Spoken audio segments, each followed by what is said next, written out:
And the first thing, the Roman Catholic Church wanted to make sure that they had the people that they possessed to dig up and find these scribes of these catacombs, these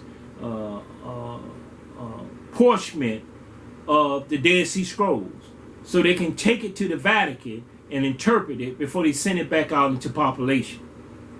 But Yeshua was not up under the Roman Catholic Church. He was up under the empire of the Romans, up under Caesar. Not Rome fell yet.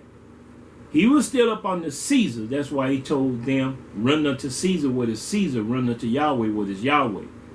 The one that came to tempt him with a penny, saying, whose subscription is on this? That we should honor. He said, why tempt me, you hypocrites? We don't understand in the matter of living that tradition has always made the word of truth of non-effect to those that hear tradition and don't have a love for the truth. Because if you have love for the truth, you're going to bear witness to the truth by evidence of things seen. Evidence of the fruit. Yeshua said you shall know them by their fruit. He said you'll know them by what you see they do. He didn't say you will know them by the things you can't see and they do. You can't know nobody. How can you know somebody by you not seeing them and know what they're doing? You shall know them by their fruit. What fruit they're bearing. Because you're going to have evidence of what you're seeing and what you know they're doing. So here we is right here. Verse 45. Then open he their understanding that they may understand the scriptures. So with the scriptures, once again, the early people laid down their life. And they had a love for the truth, that people might be saved from the power of darkness and from the ruler of terror that were terrorizing people in fear, being able to use weapon and force against them. And using a weapon and force against them, they couldn't read or write or spell or even know the language of their oppressor, because they wasn't taught yet. And if they were found that they had any learning of reading and writing, they were killed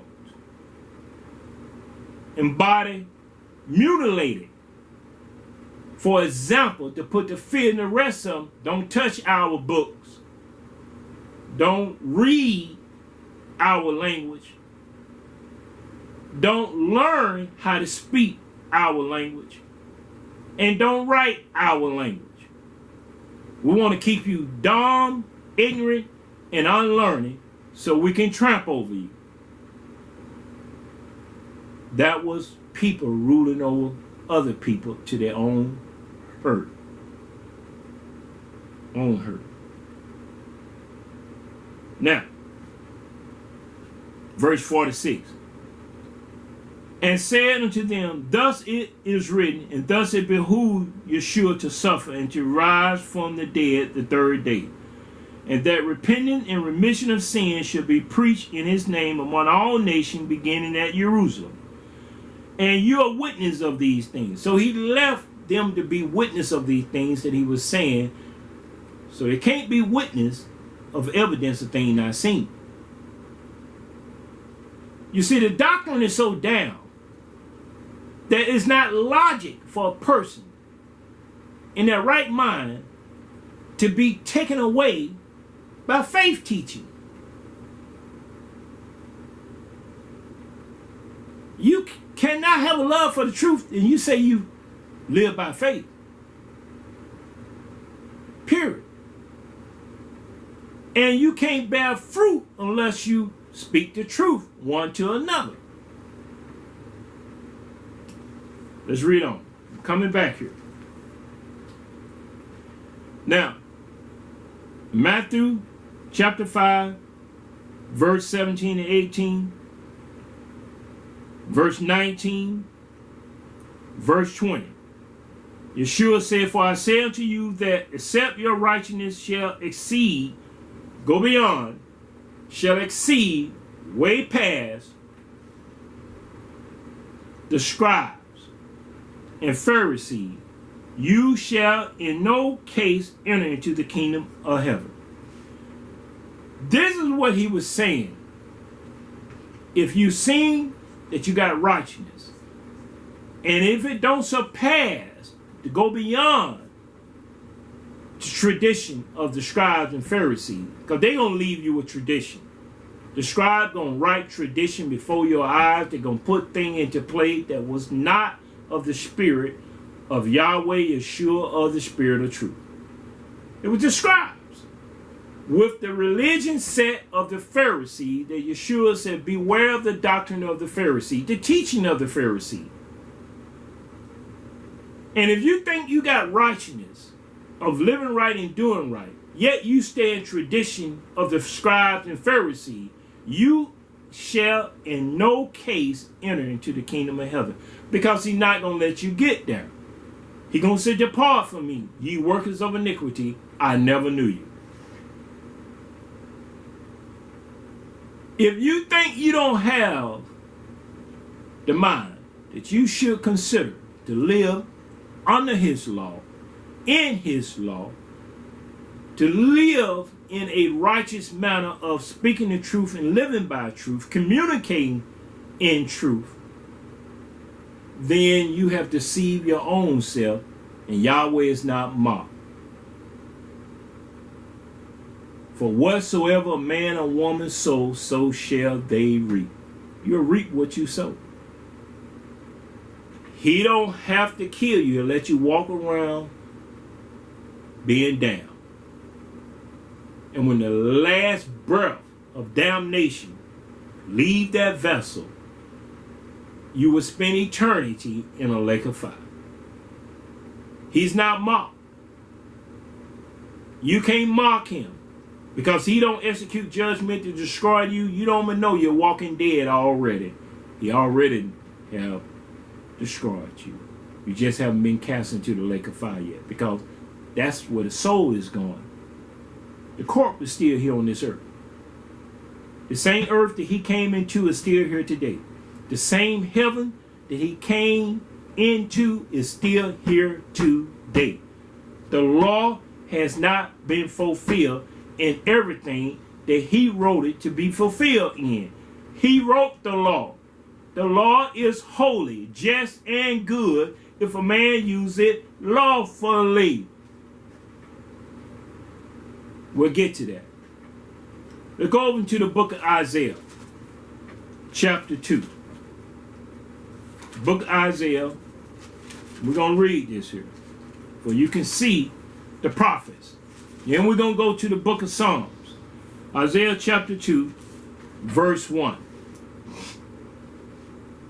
The word that Isaiah the son of Amos saw concerning Judea and Jerusalem. And it shall come to pass in the last days that the mountain of Yahweh house shall be established in the top of the mountain, shall be established in the top of the mountain in righteousness, and shall be exalted above the hills, and all nations shall flow into it. Now some nation, now most nation, all nations shall flow into it. But it got to be established. It ain't been established yet. So that means it ain't been fulfilled yet. Let's read it again. And it shall come to pass in the last days that the mountain of Yahweh house shall be established in the top of the mountain. It ain't been established yet. His house ain't been established in the top of the mountain.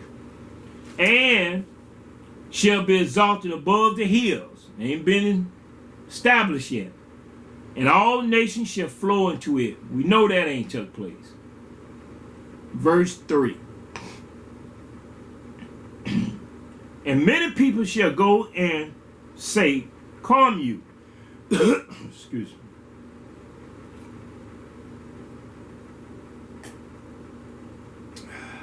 Hallelujah. Told Abba Yahweh. And many people shall go and say, come you, and let us go up to the mountain of Yahweh. Many people going to say that. It ain't been established yet. That means it ain't been fulfilled yet. That means heaven and earth has not passed away yet. So the law is still being exalted among his people. The law is still being written in the heart and mind of his people.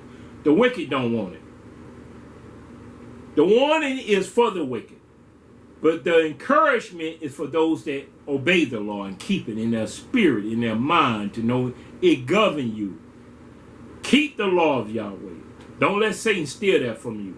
Don't let faith come in and move you away from the law and you become a transgressor unto yourself. Come you and let us go up to the mountain of Yahweh, to the house of Yahweh of Jacob, and he will teach us his ways. Because they couldn't learn it right now. This is what they're going to say when they go up to the house of Yahweh.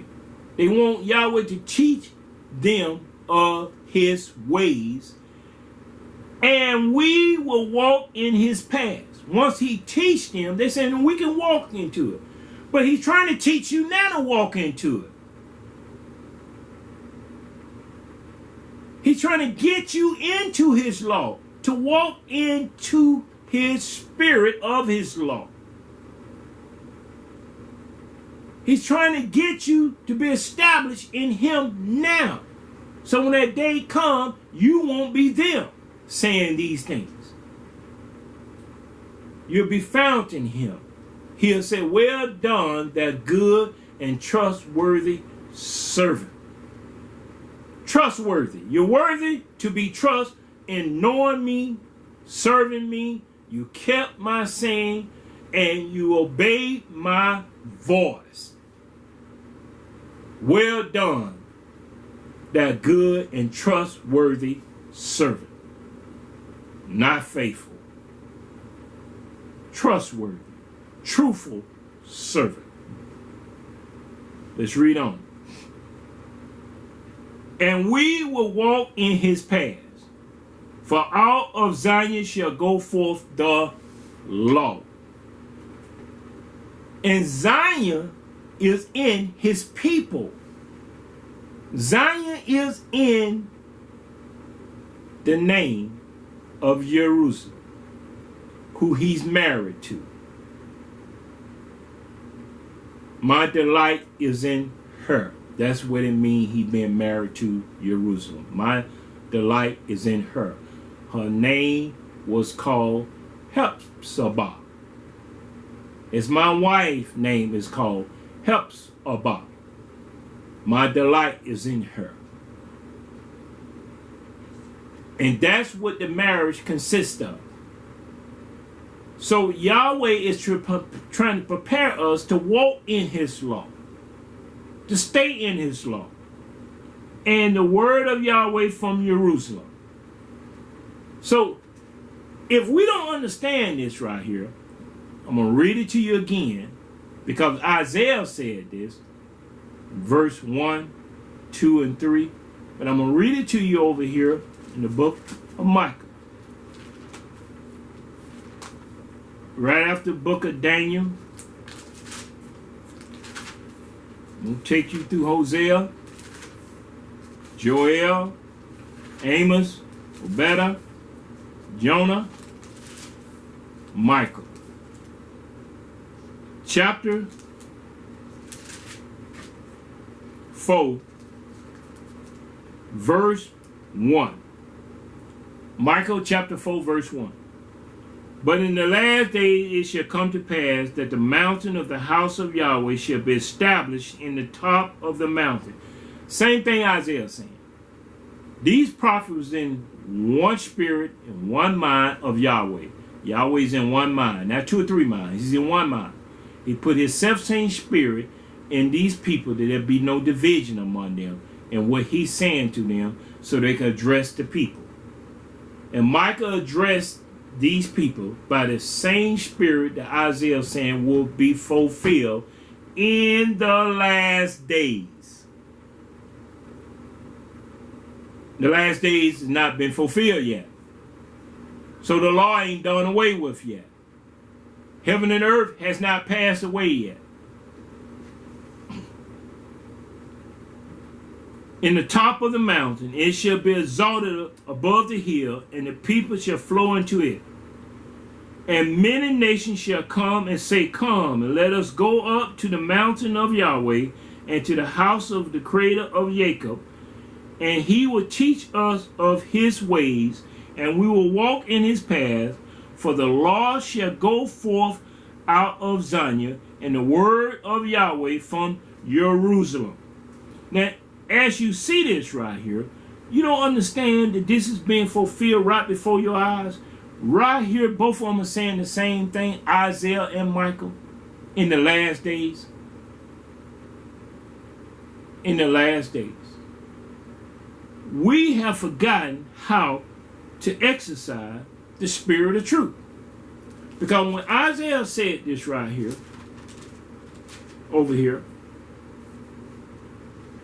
chapter 2, he declared to them in verse 3 that the same thing Michael said, for out of Zion shall go forth the law and the word of Yahweh from Jerusalem. What you just read here in Isaiah chapter 2, verse 3, from 1, 2, and 3, Michael said the same thing.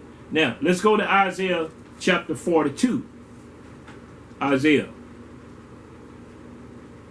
chapter 42.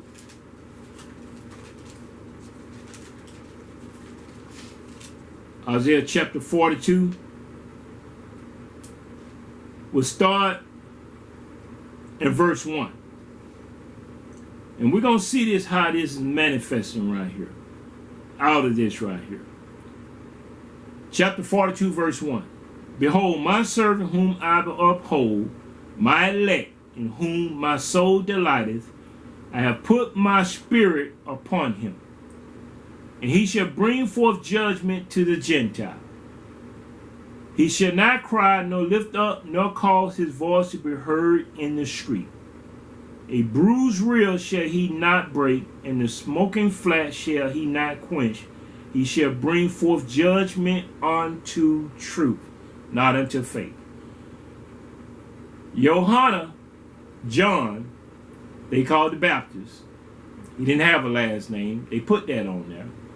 If you look through this whole scripture, men's ancestors never carried a last name. That was the Gentile doing.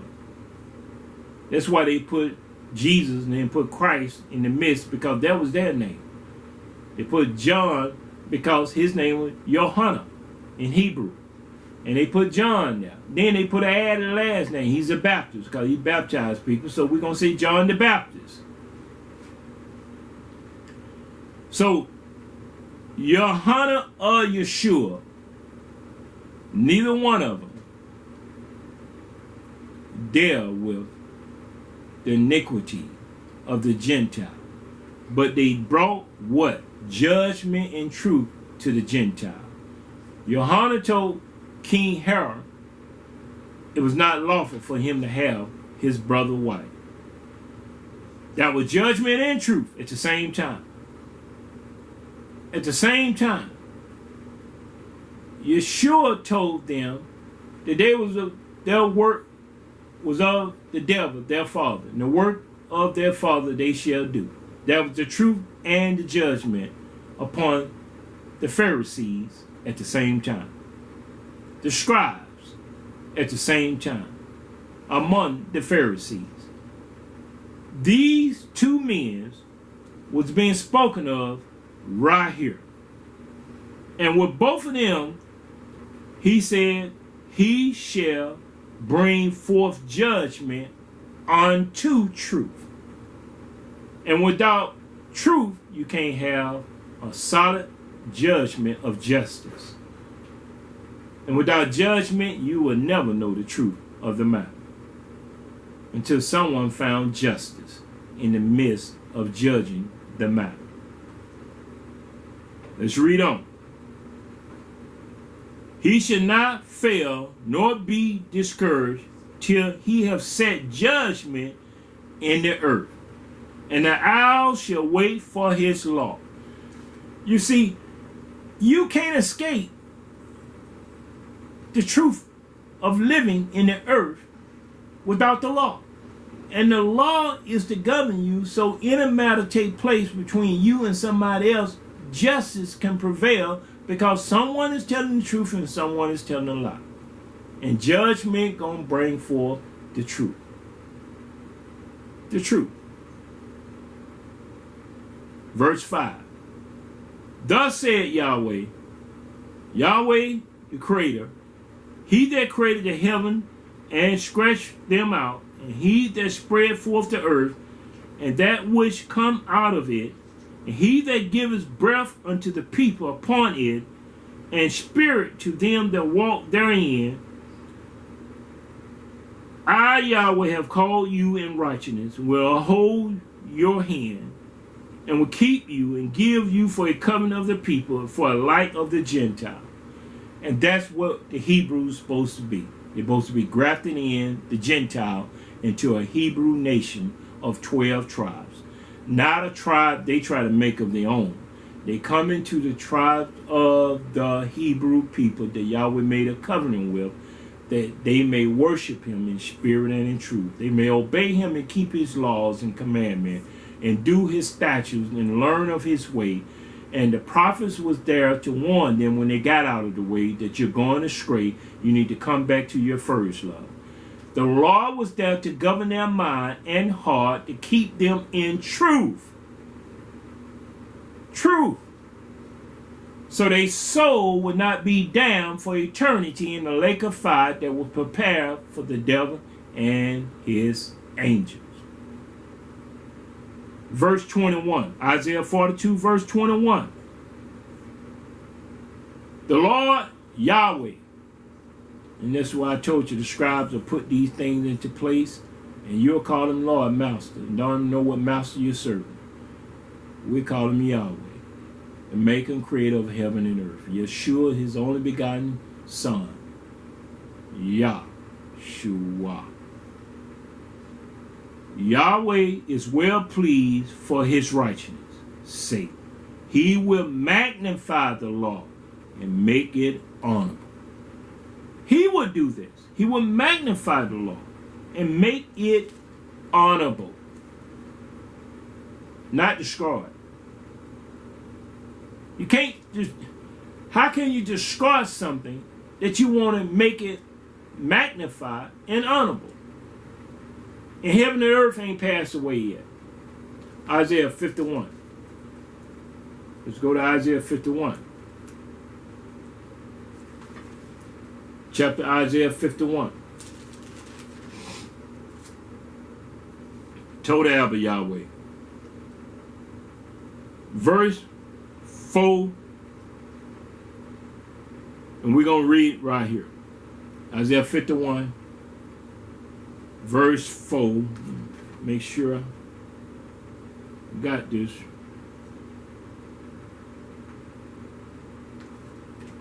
Verse 4 to 7.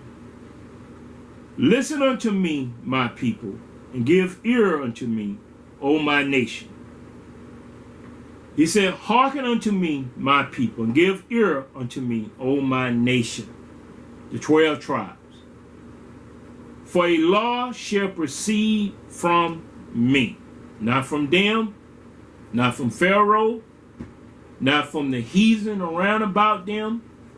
He distinguished himself from everything else where the law gonna come from. He said, from me. So today, you can't find the burial place of a spirit and say they died and you know the place of the burial. Because first of all, a spirit has no death. It cannot die. Secondly, He put His spirit in us to know the truth, and the truth will set us free. So He's in the same place as He was back there then, He's in the same place now, and he's going to be in the same place upon the mountaintop when all nations shall come unto him, and many people will come unto him to try to learn of him and know his law then. But you got a chance to get it now. And if you reject it now, you know what? You won't be among them. That'll be them of a generation that did not know the law, period. Because that's what Satan is trying to do away with right now, the law.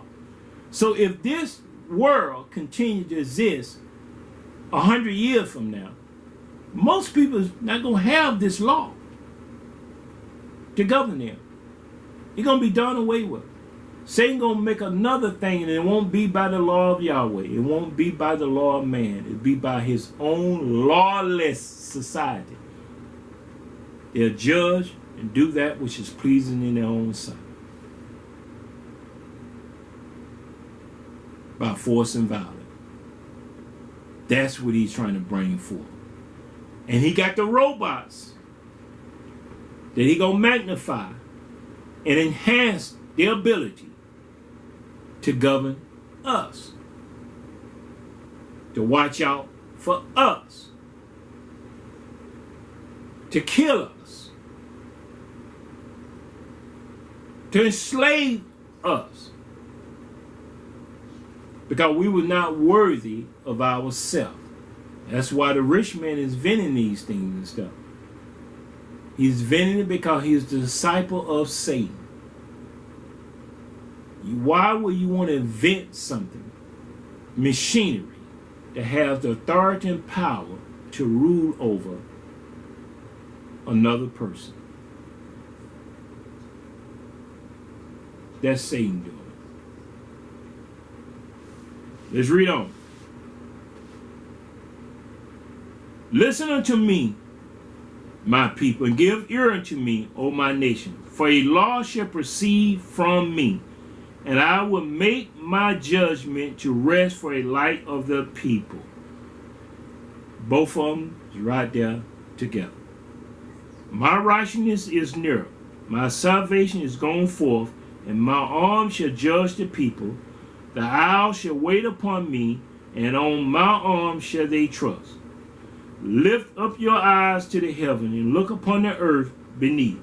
For the heavens shall vanish, and wade like smoke. And the earth shall wax old like a garment. And they that dwell therein shall die in like manners. It gonna happen. Hasn't happened yet. It ain't been fulfilled. All things has not been fulfilled.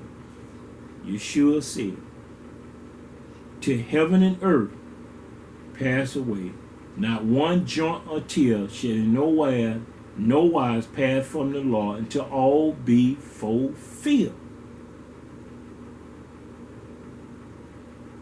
But my salvation shall be forever, and my righteousness shall not be abolished. He's telling you this right here. How you can perceive this.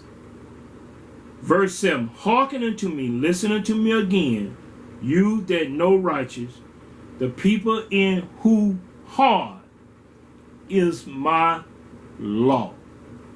Fear you not the reproach of man, neither be you afraid of their reveling.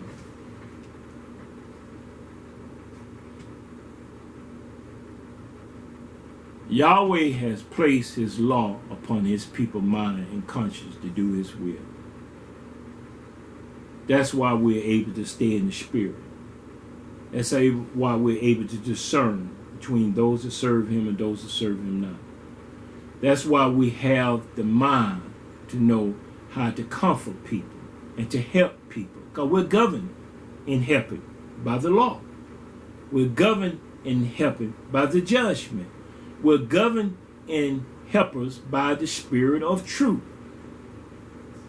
So when a person say, how do you do that?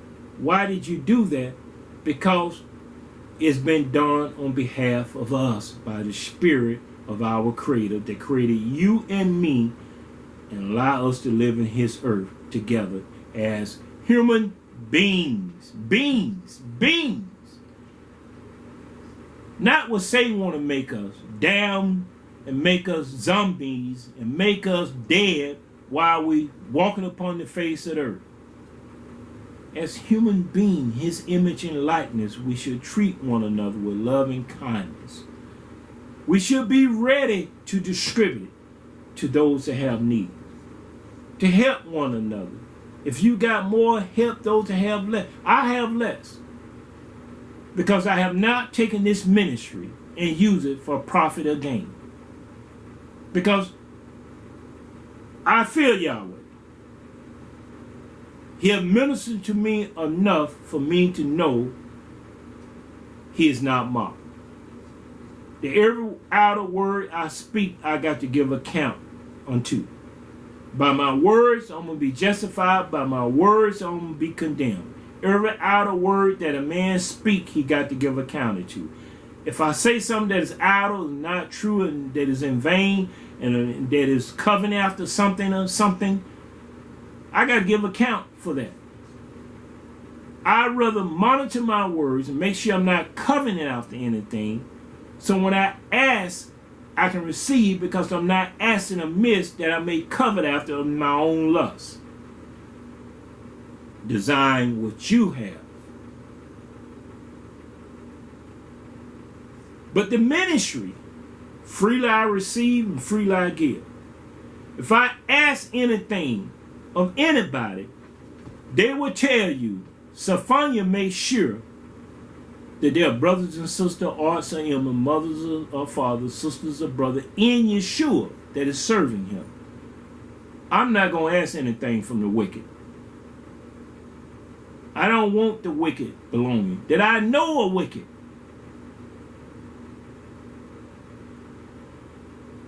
That's an individual person that come into my midst and try to commune with me, and I know the fruit that they bear is not in righteousness and truth, yet they want to help me and give to me, and I don't have the mind of the law of judgment to discern the matter, that they trying to make me partake of their sin by giving me something that is belonging to sin. They got from sin. They got from transgression. They didn't get it by the sweat of their brow. They didn't get it by truth and righteousness. They got it by deceit, lies, and all signs of wonders.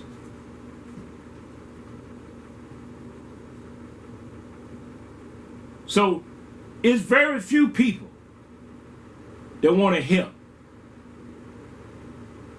a righteous man, a holy man, a prophet or apostle. They're perfecting the people in spirit and in truth. They help the hireling. They'll make him rich and filthy rich. Because the hireling care not for the sheep, he care for wages. And they know he care for money. And they give him all the money he wants, as long as he don't speak against them. And they got a place for them to come into and congregate. But to know me, live among me, be with me. Allow me to spend time with you and you with me, to know that I'm the same. I'm not going to change. I've changed from one time to this time. I'm not going to change back to anything else. Not in this world. I'm going to stay the course. I'm going to stay the course of my salvation, that I can leave this earth in honor, sanctification, righteousness, and truth, and know that I have loved his law and commandments and do the things that are pleasing in his sight. When Enoch left this earth, he left this testimony that he pleased Yahweh. When Enoch walked in this earth, he walked 365 years. I'm not talking about days. 365 years that Satan could not get advantage over him, because he walked in the spirit of the law of conscience that was in his mind, and with the law of conscience, it was able to direct his step, and he was able to see the wickedness of the people before him, and he kept himself from that same wickedness by separating from them. So when he left this earth, he had this testimony that he pleased Yahweh. How can you please him in a day's journey of life. How do you please him without his law govern you? You can't do it. It's not possible. So if you say you're up under the law, then the law gonna allow you to be and able to bear fruit of righteousness and truth and judgment. If you say you're not up under the law and you're in faith, then you can't bear no fruit, and there's no evidence of a witness that anybody can testify concerning you. There's no evidence. Can nobody testify? I wanted you to see this. I want you to hear me loud and clear. I'm going over in the book of Romans. The book of Romans.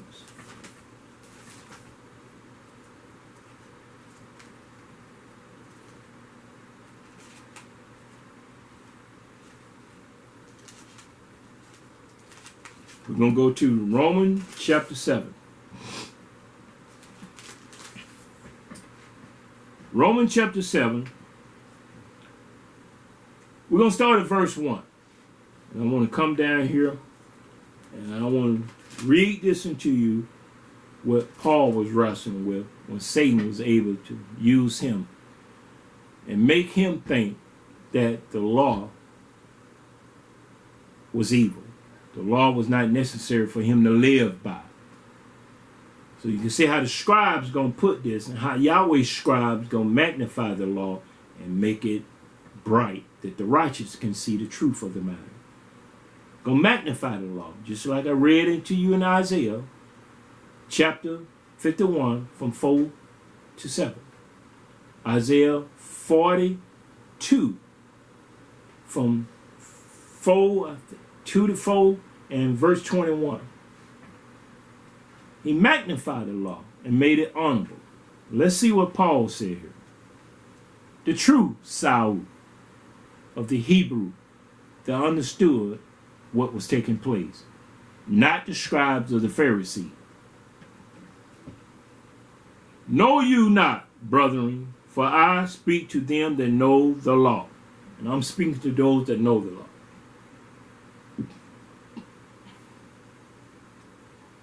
How that the law had dominion is in force over a man as long as he liveth.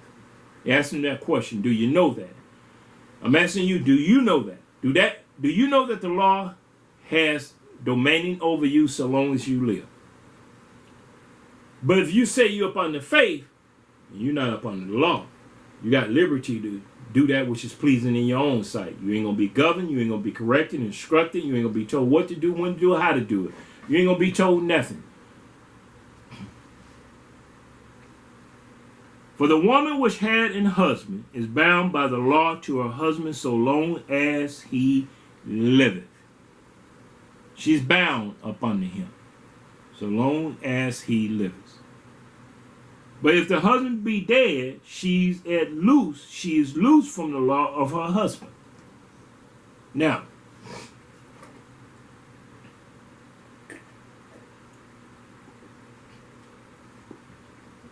if she's loose from the law of her husband, she's not loose from the law of Yahweh in the marriage, in the covenant that she's married unto Yahweh as the 10 chaste virgins. 5 were wise and 5 were foolish.